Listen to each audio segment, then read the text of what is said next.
Allah Ta'ala yarfa'illahu alladhina amanu minkum walladhina utul ilma darajat.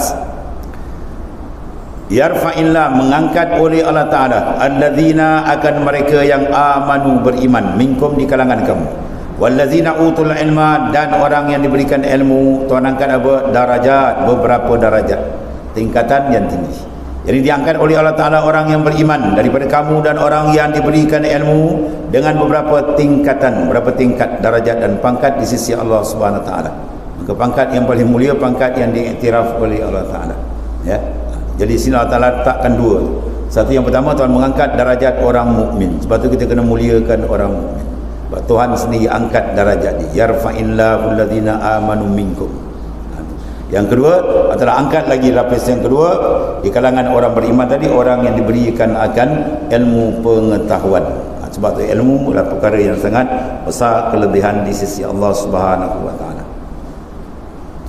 Kemudian Ibnu Abbas radhiyallahu anhumah, dia mengatakan untuk ulama beberapa darajat di atas orang mukmin dengan 700 darajat tinggi dia.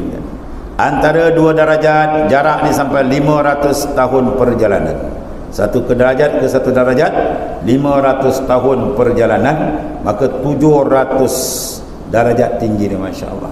Itulah ketinggian ilmu, teman-teman. Kemudian pada ayat yang lain Allah Taala menyatakan lagi, qul hal yastawil ladzina ya'lamuna wal ladzina la ya'lamun. Katakanlah, adakah sama antara orang yang berilmu dan orang yang tidak berilmu? Jawapan dia itu tidak sama. Dia telah beri pengetahuan dengan cara maknanya bertanya kita, adakah sama? Jawab tentu tidak sama. Sebab amalan orang berilmu, ya, kena cara dia diterima oleh Allah. Adapun amalan orang yang tidak berilmu dulu lagi ditolak oleh Allah Ta'ala. Sebab mereka membina amalan tanpa dengan suluhan cahaya ilmu, sudah tentu dia tersasar daripada yang dikehendaki oleh Allah Subhanahu Wa Ta'ala. Firman Allah Ta'ala, innama yakhshallaha min ibadihil ulama.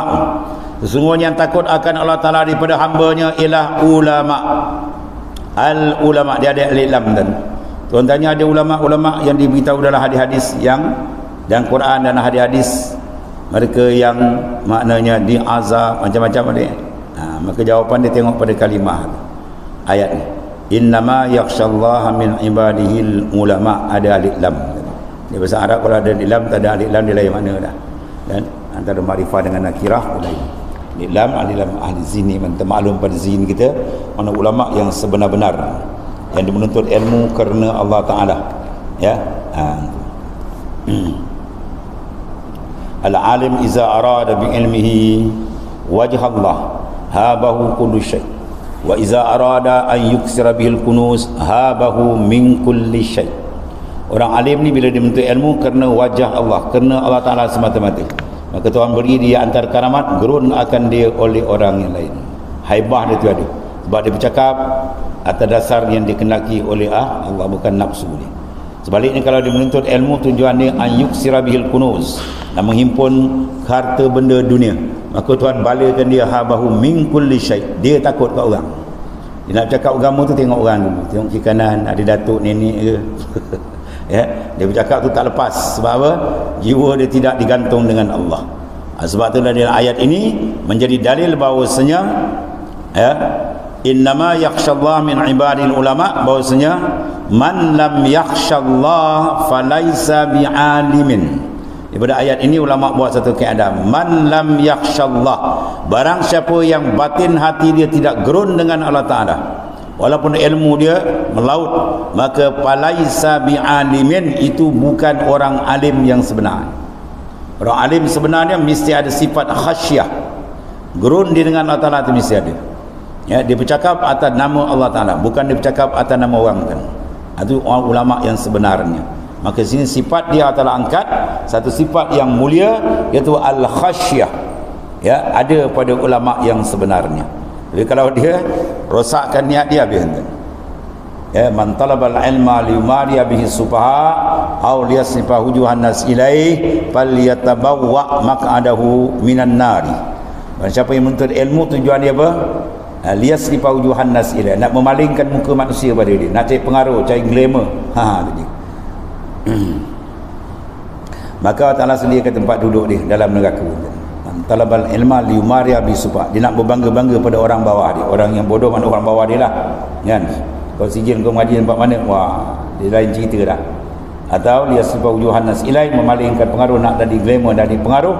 Maka fal yatabawa maq'adahu minan nar, sediakan tempat duduk di dalam api neraka. Wala yazillah.